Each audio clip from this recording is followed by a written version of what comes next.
والمرسلين وعلى آله وأصحابه ومن تبعهم ودعا بدعوتهم إلى يوم الدين. أما بعد، أعوذ بالله من الشيطان الرجيم. بسم الله الرحمن الرحيم. وعد الله الذين آمنوا منكم وعملوا الصالحات ليستخلفنهم في الأرض كما استخلف الذين من قبلهم صدق الله العظيم. বাংলাদেশ খেলাফত মজলিস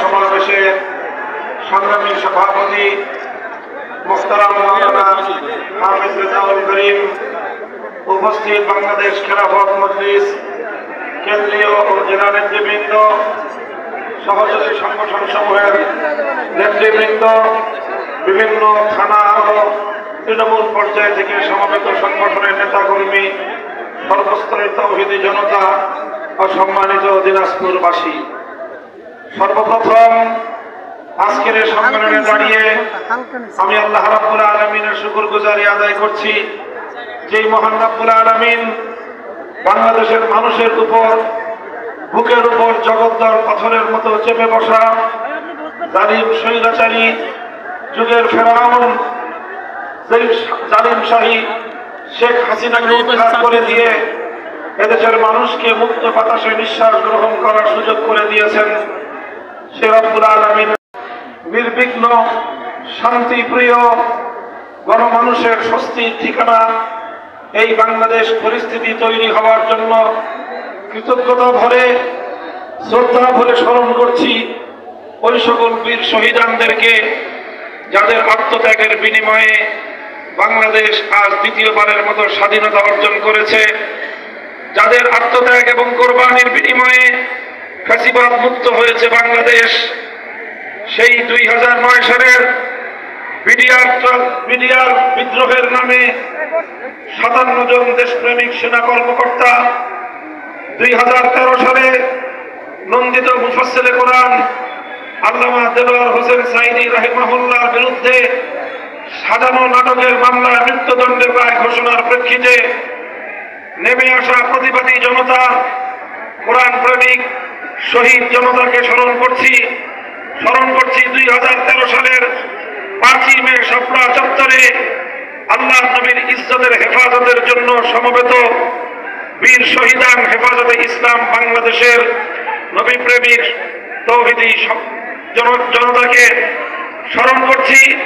2014, 15, 16 সালের দিকে বাংলাদেশে একতরফা নির্বাচন করে জনগণের ইচ্ছা এবং অভিপ্রায়ের বিরুদ্ধে বাংলাদেশকে পরিচালনা করার অসৎ উদ্দেশ্যে শেখ হাসিনা কর্তৃক গুম খুনের শিকার বিভিন্ন বিরোধী মত ও পথের নেতা কর্মীদেরকে স্মরণ করছি। 2021 সালে বাংলাদেশের স্বাধীনতার সুবর্ণ জয়ন্তী পালনকালে বাংলাদেশের মাটিতে নরঘাতক মুসলমানদের খুনি গুজরাটের কসাই নরেন্দ্র মোদীকে আমন্ত্রণ জানিয়ে মুসলমানদের পবিত্র ভূমিকে অপবিত্র করার হাত থেকে রক্ষা করার জন্য নেমে আসা হেফাজতে ইসলামের প্রতিবাদী জনতার উপর বুলেটের আঘাত করে যেই 25-30 জন হেফাজতের নেতাকর্মীকে শহীদ করা হয়েছে, তাদেরকে সর্বশেষ 2024 সালের জুলাই এবং আগস্ট মাসে ছাত্র জনতার বিপুল উৎসাহ এবং উদ্দীপনা অংশগ্রহণের মধ্য দিয়ে গড়ে ওঠা বৈষম্য বিরোধী আন্দোলন এবং সেই আন্দোলনে জালিম শাহী স্বৈরাচারী শেখ হাসিনা, তার দোসর খুনি মন্ত্রিসভার সদস্যবর্গ এবং তাদের হেলমেট লীগ, হাতুড়ি লীগ আর তাদের সন্ত্রাসী লীগের এলোপাতাড়ি গুলি নির্বিচার হত্যাকাণ্ডে শাহাদাতপ্রাপ্ত বাংলাদেশের সহস্রাধিক দামাল কামাল সন্তান এবং 3 বছরের শিশু সন্তান থেকে নিহত সকল বীর শহীদানদেরকে, সংগ্রামী সাথী ও বন্ধুগণ, বিরাট লম্বা ফিরিস্তি একজন মানুষের শাসনামলে এতগুলো গণহত্যা পরিচালনা হওয়ার রেকর্ড সমকালীন পৃথিবীতে দ্বিতীয়টি আছে বলে আমার জানা নেই। শেখ হাসিনার বর্বরতা অনেকটা নরেন্দ্র মোদীকেও ছাড়িয়ে গিয়েছে। শেখ হাসিনার বর্বরতা ওই জালিম শাহী ইসরায়েলের বর্বরতার সঙ্গে অনেকটা সামঞ্জস্যপূর্ণ। একদিকে যখন ইসরায়েল ফিলিস্তিনি মানুষের উপর হত্যাযজ্ঞ চালায়, সেই একই সঙ্গে পাল্লা দিয়ে শেখ হাসিনা বাংলাদেশের শান্তিকামী মানুষের উপর দমন পীড়ন চালিয়েছে। সেই শেখ হাসিনার পতন বাংলাদেশের জন্য একটি নতুন সম্ভাবনার দুয়ার উন্মোচন করে দিয়েছে। আজ বাংলাদেশ নতুন ভাবে মুক্তি পেয়েছে। অনেকেই তাই 2024 সালের 5ই আগস্টকে বাংলাদেশের দ্বিতীয় স্বাধীনতা দিবস হিসেবে উদযাপন করছে। এই স্বাধীনতার মুহূর্তে, এই স্বাধীনতা পরবর্তী এই বাংলাদেশের মানুষকে লক্ষ্য করে, বিশেষত আগস্ট বিপ্লবের নায়ক যারা, আমার সেই প্রাণ প্রিয় ছাত্র জনতাকে আমি সতর্ক করতে চাই, সজাগ করতে চাই, এ কথা বলে যে স্বাধীনতা অর্জন করা যতটা কঠিন, স্বাধীনতা রক্ষা করা তার চেয়েও বেশি কঠিন। আমাদের তিক্ত অভিজ্ঞতা রয়েছে। আমাদের এই বাংলাদেশ টেকনাফ থেকে তেঁতুলিয়া, রূপসা থেকে পাথুরিয়া, 55,000 বর্গ মাইলের এই বাংলাদেশ, এটা একদিন দুই দিনের সংগ্রামের মধ্য দিয়ে আমরা অর্জন করিনি। এই বাংলাদেশ অর্জন করতে আমাদেরকে তিনটি আধিপত্যবাদ সাম্রাজ্যবাদী শক্তির বিরুদ্ধে লড়াই করতে হয়েছে। আমাদেরকে 200 বছর পর্যন্ত সংগ্রাম করতে হয়েছে ব্রিটিশ বেনিয়াদের বিরুদ্ধে। আমাদেরকে সংগ্রাম করতে হয়েছে পশ্চিমবঙ্গ নামক রবীন্দ্রনাথ ঠাকুরদের সাম্প্রদায়িক শক্তির বিরুদ্ধে, যারা পূর্ববঙ্গের মুসলিম জাতিসত্তার উন্মেষকে বরদাস্ত করতে পারেনি, যারা পূর্ববঙ্গের মুসলমানদের অগ্রযাত্রাকে দাবায় দেওয়ার চেষ্টা করেছিল সাম্প্রদায়িক সহিংস আন্দোলনের মাধ্যমে। আমরা সেই পশ্চিমবঙ্গের দাদা বাবুদের সাম্রাজ্যবাদী পরশ্রীকাতর মনোভাবকে পরাস্ত করেছি 1947 সালে। আর স্বাধীন বাংলাদেশ তৈরির প্রেক্ষাপট তৈরি করেছেন আমাদের পূর্বসূরীরা। এরপরে 1947 সাল থেকে 71 সাল পর্যন্ত 24 বছর আমরা লড়াই করেছি আমাদের জাতির উপর চেপে বসা তৃতীয় আধিপত্যবাদী শক্তি খান পাঠানদের বিরুদ্ধে।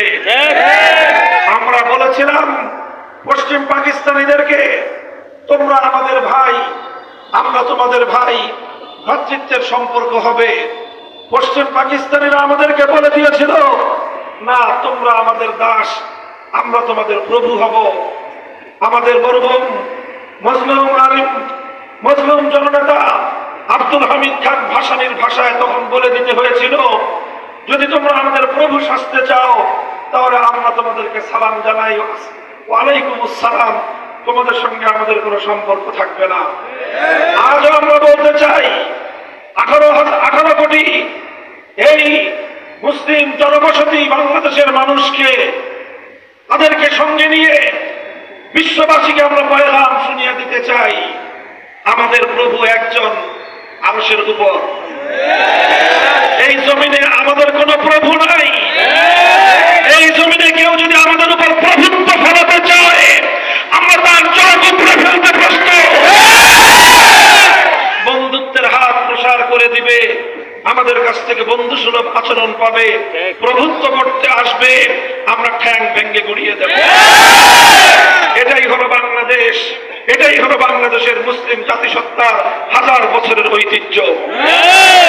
সংগ্রামী সাথী ও বন্ধুগণ, এই যে দীর্ঘ সংগ্রামের মধ্য দিয়ে অর্জিত আমাদের এই বাংলা ভূমি, আমাদের এই স্বাধীন বাংলাদেশ, তিক্ত অভিজ্ঞতাটা হলো এই 1971-এর মুক্তি সংগ্রাম, যেটা শুরু হয়েছিল আল্লাহর উপর অবিচল আস্থা বিশ্বাস রেখে ইনশাআল্লাহ বলার মধ্য দিয়ে, যে সংগ্রাম হয়েছিল কোরআন সুন্নাহ বিরোধী কোন আইন তৈরি না করার অঙ্গীকার এবং কমিটমেন্টের উপর। সেই সংগ্রাম যখন বিজয় পেল 1971-এর 16ই ডিসেম্বর, সেই বিজয়ের কয়েক মাসের মধ্যেই একটি দেশ যারা কোনোদিন বাংলাদেশকে স্বনির্ভর জাতি হিসেবে দেখতে চায়নি, তারা সেই সূচনা লগ্নে, বাংলাদেশের জন্ম লগ্নে তাদের দেশ থেকে একটি প্রেসক্রিপশনের মাধ্যমে একটি ছোট্ট চিরকুটের মাধ্যমে তাদের দেশের মূল নীতিমালা আমাদের 7 কোটি বাঙালির ইচ্ছা এবং অভিপ্রায়ের বিরুদ্ধে গিয়ে আমাদের দেশের উপর চাপিয়ে দিয়ে 72 সালের সংবিধান তৈরি করতে বাধ্য করেছিল। যে সংবিধান এদেশের সংখ্যাগরিষ্ঠ মানুষের ইচ্ছা, অভিপ্রায় এবং তাদের হাজার বছরের ঐতিহ্যের প্রতি বৃদ্ধাঙ্গুলি প্রদর্শনের নামান্তর ছিল। এইভাবে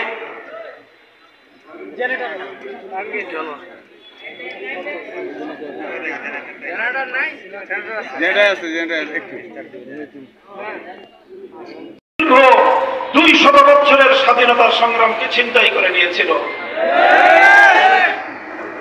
কাজেই সেই জায়গা থেকে আজও আমরা বলতে চাই, যেভাবে 72-এর চেতনার মাধ্যমে 71-এর চেতনাকে ছিনতাই করা হয়েছিল, আজও বাংলাদেশে 2024 সালের আগস্ট বিপ্লব এবং অভ্যুত্থানের পর এই বিপ্লব এবং এই বিজয়কে ছিনতাই করার পায়তারা চলছে।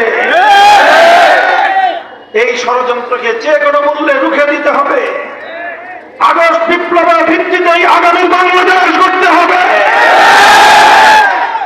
শেখ হাসিনা এবং আওয়ামী লীগের প্রতি দুর্গন্ধময় রাজনীতিকে প্রত্যাখ্যান করতে হবে। শেখ হাসিনার রাজনীতি 2 বৈশিষ্ট্য সম্পন্ন ছিল। শেখ হাসিনার রাজনীতি ছিল প্রতিশোধের রাজনীতি। তার কথা ছিল, যে জাতি তার বাবাকে হত্যা করেছে, খুন করেছে, তিনি সেই জাতির কাছ থেকে প্রতিশোধ গ্রহণ করবেন। তিনি বাঙালি জাতিকে দেখিয়ে দেবেন। এটাই ছিল 75-এর 15ই আগস্ট পরবর্তী আন্তর্জাতিক গণমাধ্যমে প্রদত্ত শেখ হাসিনার বক্তব্য। শেখ হাসিনা শুধু তার পরিবারের হত্যাকাণ্ডই দেখেছিল, কিন্তু তার পূর্বে তার বাবার প্রতিষ্ঠিত 3.5 বছরের বাকশালের কালো আইনের কথা সে ভুলে গিয়েছিল। বাকশালের অন্ধকার যুগের কথা একবার তার মনে পড়ে নাই। 3.5 বছরে কম করে হলেও 30,000 মায়ের কোল খালি করেছিল। সেই যুগের বাকশালী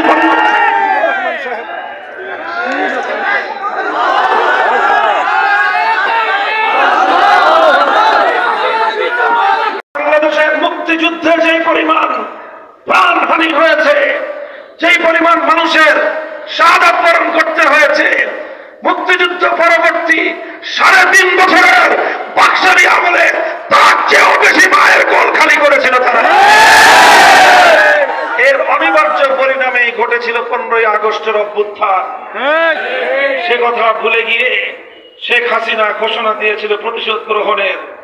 এরপর 1975 সালের 15ই আগস্ট থেকে 2024 সালের 5ই আগস্ট পর্যন্ত শেখ হাসিনার 50 বছরের রাজনীতি ছিল বাংলাদেশের মানুষের কাছ থেকে প্রতিশোধ গ্রহণের রাজনীতি। দুঃখজনক বিষয় হলো, এর চেয়েও বেশি মর্মান্তিক বিষয় হলো, শেখ হাসিনা শুধু বাংলাদেশের জনগণের থেকে প্রতিশোধ নেয়নি, সে প্রতিশোধ নিয়েছে আওয়ামী লীগের কাছ থেকেও। আশ্চর্যান্বিত হবেন হয়তো আপনারা, কথাটা কি বলছি আমি। লক্ষ্য করে শুনেন, শেখ হাসিনার অনেকগুলো বক্তব্য সামাজিক যোগাযোগ মাধ্যম এবং বিভিন্ন মিডিয়ায় এখনো পর্যন্ত আছে।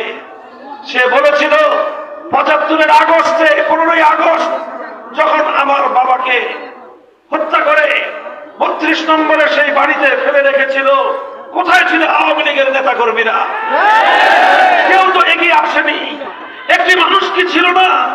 তার এই কথার মধ্য দিয়ে বাংলাদেশের মানুষের পাশাপাশি এই আওয়ামী লীগের প্রতিও তার কি ক্ষোভ ছিল সেটা প্রকাশ পায়।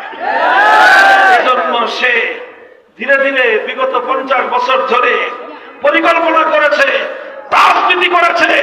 একদিকে বাংলাদেশকেও সে ধ্বংস করবে, আর একদিকে আওয়ামী লীগেরও 12টা বাজাবে।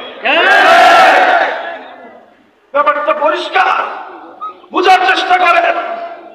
আওয়ামী লীগকে আজকে শেখ হাসিনা যে পরিণামের মুখোমুখি দাঁড় করিয়ে দিয়েছে, এই আওয়ামী লীগ আগামী দিনে বাংলাদেশের মানুষের কাছে কিভাবে মুখ দেখাবে, এটা চিন্তা করলে আমারও আফসোস লাগে। কি বলবেন? আপনারা না বলেছিলেন আপনাদের নেত্রীর সাথে সুরে সুর মিলায়ে যে বঙ্গবন্ধুর কন্যা শেখ হাসিনা পালায় না, বলেছিল? এখন আপনারা এই বাংলাদেশের মানুষ বলেন তো, শেখ হাসিনা পালায় না পালায় না? তাহলে আওয়ামী লীগের যারা বলেছিলেন শেখ হাসিনা পালায় না, এখন তারা কি বলবে? শেখ হাসিনার রাজনীতিটাই ছিল এই দেশ, এই জাতি এবং এই রাষ্ট্রের সকল রাষ্ট্রীয় প্রতিষ্ঠানগুলোকে ধ্বংস করে এদেশটাকে একটা বদ্ধভূমিতে পরিণত করবে, আর এই দেশটাকে আরেকটা দেশের অঙ্গরাজ্যে পরিণত করবে। বাংলাদেশের প্রধানমন্ত্রী হয়ে সে ততটা তৃপ্ত ছিল না, তিলকওয়ালী মুখ্যমন্ত্রী হয়ে সে যতটা তৃপ্তি পেয়েছিল। সংগ্রামী সাথী ও বন্ধুগণ, সে এইভাবে আওয়ামী লীগকে ধ্বংস করেছে, দেশটাকেও ধ্বংস করার চেষ্টা করেছে। 5ই আগস্ট ইতিমধ্যে বাংলাদেশে তখন সহস্রাধিক প্রাণ ঝরেছে। কোমলমতি ছাত্ররা, বাংলাদেশের এমন কোন জেলা খুঁজে পাওয়া কঠিন যেই জেলার স্কুল, কলেজ, ইউনিভার্সিটি, মাদ্রাসার ছাত্ররা শেখ হাসিনার খুনি বাহিনীর হাতে প্রাণ না দিয়েছে। এত রক্তের সাগর বইছে, রক্তের গঙ্গা বইছে। আর 5ই আগস্টেও গণভবনে দুপুরের লাঞ্চের আয়োজন ছিল 12 আইটেম দিয়ে। আমার বক্তব্য না, যারা গণভবনে সেদিন গিয়েছিল তাদের বক্তব্য, গণভবনে দুপুরের খাবারের আয়োজন দেখে মানুষ হতবাক হয়ে গিয়েছে। যে দেশের শত সহস্র মানুষ প্রতিদিন এভাবে মরছে কুড়েতে রাখাতে, সেই দেশের প্রধানমন্ত্রী কিভাবে এমন রাজকীয় খাবারের আয়োজন করতে পারে? আসলে শেখ হাসিনার রাজনীতি বিশ্লেষণ করলে বোঝা যায় শেখ হাসিনা সবচেয়ে বেশি পছন্দ করত মানুষের রক্ত। মানুষের রক্ত ঝরলে সে আরো উন্মাদনায় সে নেচে উঠত। আসলে শেখ হাসিনা ছিল একটা মানসিক বৈকল্যের শিকার, চরম মানসিক বৈকল্যের শিকার, সাইকোপ্যাথ। তার এই রোগে আক্রান্ত ছিল সে। আওয়ামী লীগের শুধু এই কারণে বিচার হওয়া চাই, উচিত যে এইরকম একটা মানসিক বৈকল্যের শিকার, প্রতিহিংসা পরায়ণ একজন প্রতিবন্ধী মানুষকে তারা বছরের পর বছর এই দেশের মানুষের কাঁধের উপর বসিয়ে এদেশের মানুষকে নিপীড়ন চালিয়েছে। একটু বোঝার উপায়ের দরকার ছিল তাদের। তাদেরও মধ্যে, আওয়ামী লীগের মধ্যে যাদের ন্যূনতম বিবেক বুদ্ধি ছিল, তাদের কারো কথা সে শুনে নাই। শেষ পর্যন্ত শুনবে কি? তার তো উদ্দেশ্য শুধু বাংলাদেশ না, বাংলাদেশকেও ধ্বংস করবে, আওয়ামী লীগকেও ধ্বংস করবে। এই জন্যই সে শুনে নাই। এই কারণেই আগস্ট মাসের শেষ দিকে যখন সকলেই বলল আর গুলি চালাতে পারবো না, দেশপ্রেমিক সেনাবাহিনী জবাব দিয়ে দিল হবে না, তখনও শেখ হাসিনা দমে নাই। কারণ তার উদ্দেশ্য হলো চূড়ান্ত ভাবে দেশ এবং আওয়ামী লীগ দুটোটাকে ধ্বংস করবে সে। এরপরে 5ই আগস্ট দুপুর বেলায় লাঞ্চের খাবার দাবার সব ফেলে রেখে 16টা লাগেজ গোছায়, যা ছিল তল্পি তল্পা গুটায়, নিজের একটা বোন ছিল, ছেলে মেয়ে সব তো আগেই দেশের বাইরে পাচার করেছে, ওদেরকে দেশের বাইরে সেটেল করেছে, সব করে নিজের বোনটাকে নিয়ে নিজের সারা জীবনের গোছানো যা ছিল আগে পাচারের পর বাকি যা ছিল সেই লাগেজগুলো গোছায় পরে বাংলাদেশ থেকে আকাশ পথে উড়ে গিয়ে নরেন্দ্র মোদীর ঘরে অবতরণ করেছে। আওয়ামী লীগের কথা তো 2বারের জন্য সে ভাবে নাই যে আমি এই অবস্থায় চলে গেলে আমার দেশের, আমার দলের নেতা কর্মীদের কি অবস্থা হবে, একবারও সে ভাবে না। কারণ আওয়ামী লীগের যদি কোনো বিবেকবান মানুষ থেকে থাকেন, আমাদের উপর আর খুব ক্ষিপ্ত হয়েন না, আর ক্ষুব্ধ হয়েন না আমাদের উপর। আমরা সবসময় আপনাদেরকে ভালো পরামর্শ দিয়েছি, কিন্তু আপনাদের কাছে ভালো লাগে নাই। আমি বলেছিলাম, খুব আন্তরিক ভাষায় বলেছিলাম যে লোকটা মারা গেছে একজন মানুষ, তার এই জাতির উপর, দেশের উপর অবদান আছে, ভুল ত্রুটিও আছে। লোকটা মারা গেছে, তাকে নিয়ে বিতর্ক বাদ দেন, মৃত্যুর পরে তার মূর্তি বানায় তাকে আল্লাহর কাছে আযাবের উপযুক্ত বানায়েন না, আর জনগণের কাছে তাকে অপমান করেন না। আমার কথা ভালো লাগলো না, এই জন্য তিনি আমার বিরুদ্ধে ক্ষিপ্ত হলেন। আমার বিরুদ্ধে জাতীয় সংসদে দাঁড়িয়ে বিসৎকার করলেন, আমাকে জনগণের কাছ থেকে বিচ্ছিন্ন করার চেষ্টা করলেন, গোটা বাংলাদেশকে তার মৃত সেই বাবার মূর্তি দিয়ে গোটা বাংলাদেশকে ভরে ফেলবার পায়তারা চালালেন। বলেন কি হলো? কোথায় এখন আপনার বাবার সেই মূর্তিগুলা? এদেশের মানুষ সেই বিশাল বিশাল মূর্তিগুলোর গলায় রশি বেঁধে সেগুলোকে ভূপাতিত করে তারপর তাদের ক্ষোভের জ্বালা মিটিয়েছে। সেই কথা ভালো লাগে নাই, পরামর্শ তো ভালো লাগে নাই তখন। ঠিক একই ভাবে এই যে আওয়ামী লীগের যারা আছেন বিবেকবান মানুষ, এই কথাটুকু একটু চিন্তা করবেন।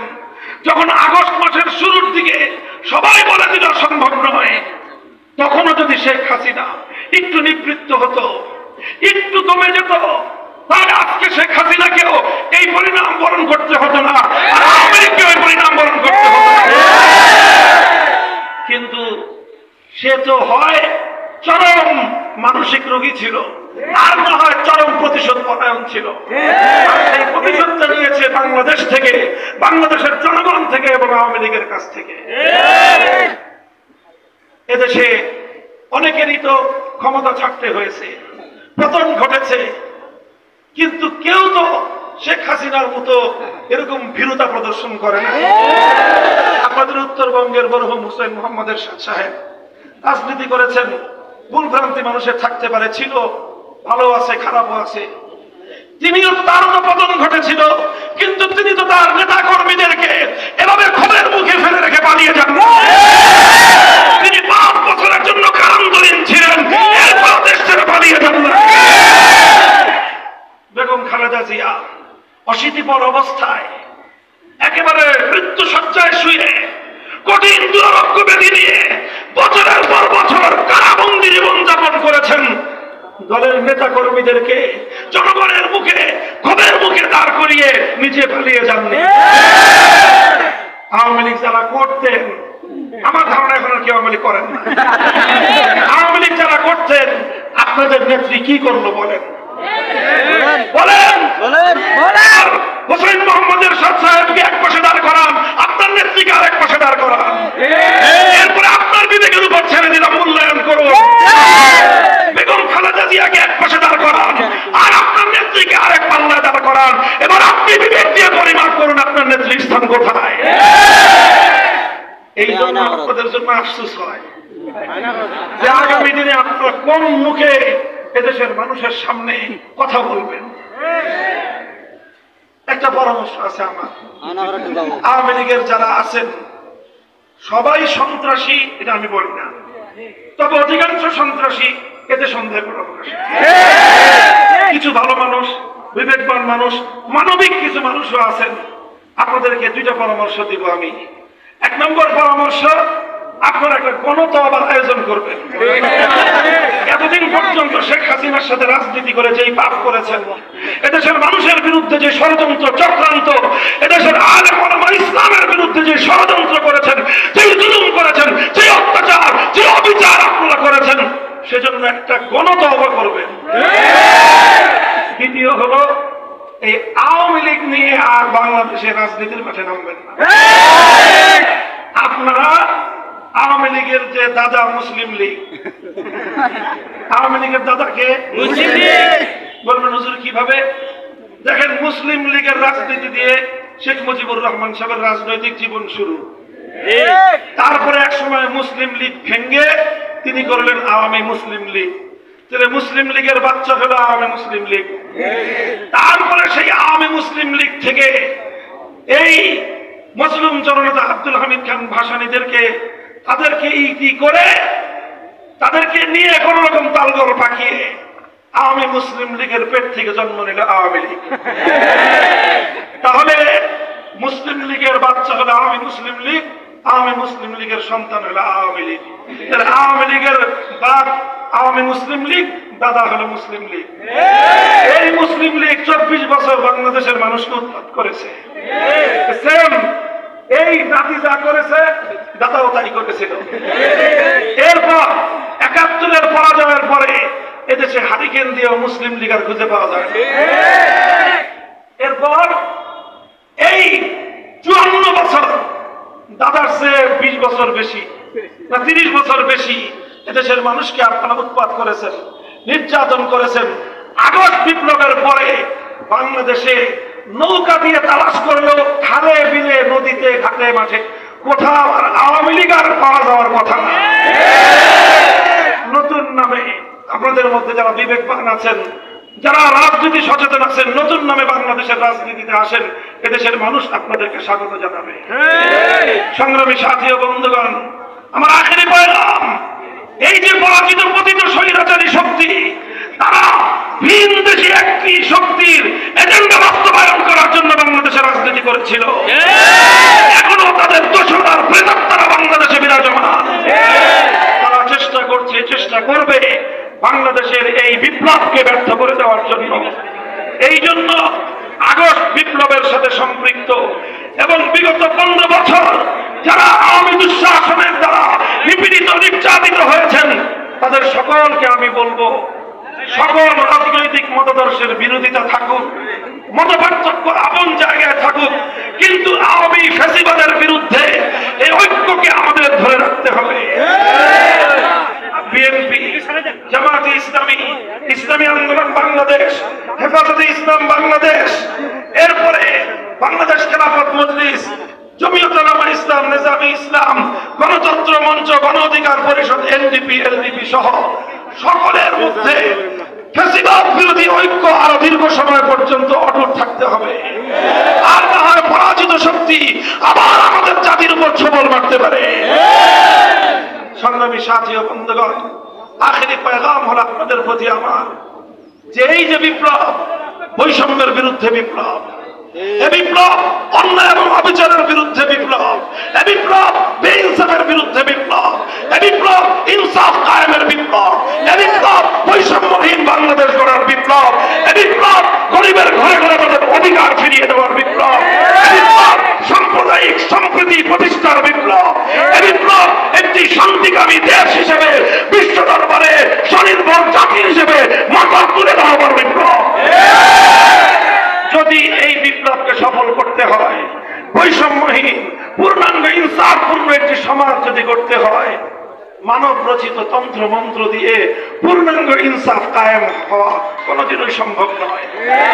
এর জন্য প্রয়োজন আল্লাহর জমিনে আল্লাহ প্রদত্ত প্রতিনিধিত্বের রাজনীতি এবং বন্দোবস্ত বাস্তবায়ন করতে হবে। আল্লাহ প্রদত্ত সেই প্রতিনিধিত্বের রাজনীতির নামই হলো খেলাফতের রাজনীতি। আসুন হাতে হাত রাখি, টেকনাফ থেকে তেঁতুলিয়ায় বাংলাদেশ খেলাফত মজলিস, যুব মজলিস, ছাত্র মজলিস সহ আমরা একটি দুর্বার ঐক্য করে তুলি, মানব কর্ম তৈরি করি, আর এভাবেই আমার দেশ এবং জাতিকে পূর্ণাঙ্গ ইনসাফপূর্ণ একটি সমাজ উপহার দেওয়ার জন্য অবিরত এক সংগ্রামের ময়দানে আমরা মাঠে নামি। প্রস্তুত থাকবেন তো ইনশাআল্লাহ? দেখা হবে রাজপথে, কথা হবে স্লোগানে। আখিরু দাওয়ানা আলহামদুলিল্লাহ।